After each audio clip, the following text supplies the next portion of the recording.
Sure. Do you have to have every drop? Oh. Okay. I guess I'll just set it right here. Okay. After you pour the drippings of your turkey or poultry into your pan, I like to take a ladle if I've got one, if you've got one, and take it along the surface like this. See how it sort of separates. And I tilt it and start catching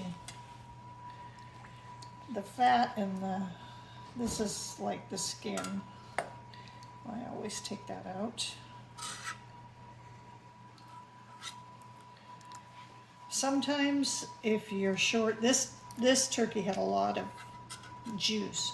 If you're short, you can add water or chicken broth or bouillon cubes to stretch it.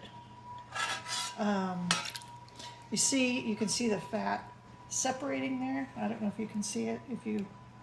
There's a line of demarcation there, and you can see that's the fat. And then I give it another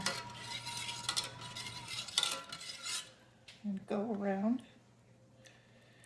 And if I want to save time, I'll get this anything like this to get the pieces out.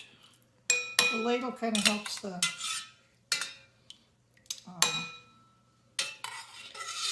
fat to be separated. It smells really good already. Now, typically, if I'm cooking a 20-pound turkey, I'm going to add some water to it. So since we're for demonstration, I'm just going to add some water in there. Probably close to a cup and a half.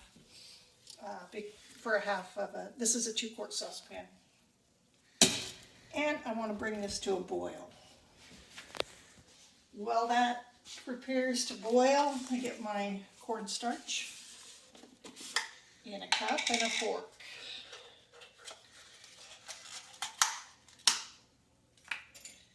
And I'll just take a couple big scoops like that. And into that, I add more water. That was probably like 3 tablespoons of cornstarch. And what I want to do, just get enough to dissolve that cornstarch to make like a thickening agent. So right now, as I can see now that it's starting to heat up. I can see more fat that I want to separate off of that. I don't know if you can see it right up around the rim. So again, if I had more time, you can let it cool and it will separate even better. This is kind of can I give me a cup or something? Thanks. But for time purposes, also Amazon sells a gravy separating measuring cup where the fat comes to the top of the measuring cup, and then you can just throw that away. Your fat, or I know I shouldn't say this, but the dog likes the fat too. And I'm just going to make sure I get all the little pieces of the yuck.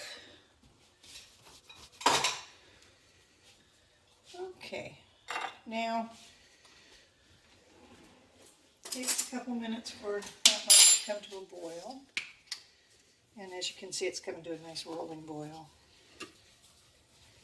So I don't add any salt until the very end.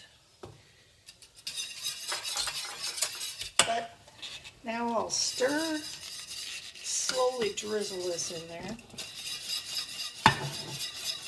And already I can feel it start to thicken. But for a smooth gravy, I find it best to just keep moving it, keep working it. I can tell by the feel it's not gravy consistency yet. It's kind of a combination between soup broth and something heavier at this point. I might run a spoon in there. Taste it. And I think it's going to need more pepper, but I'm not sure about salt. I'd rather let people salt it than over salt it. I have to say this is probably not one of the most flavorful gravies. I might add a bouillon if I was serving this to families, but since it's kind of a small dinner, I'm just gonna see how this fares out.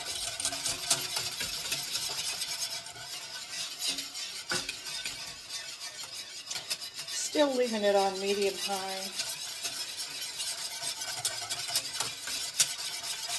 And waiting for the feel of the right texture. There's really not much to gravy.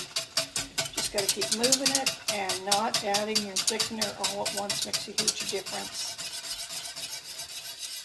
I like to scrape the bottom of the pan, but the turkey was kind of a handful, so didn't get the really yummy parts off the bottom of the pan of the turkey. So I'll get another spoon because I don't want to cross-contaminate. Pretty good, but still not there. This time we'll do it. Oh yeah, I can see it visually looking more like a gravy, don't you see it? And I will bring that up to the, I like using cornstarch because the flour can give it a different flavor unless you're careful to cook that off.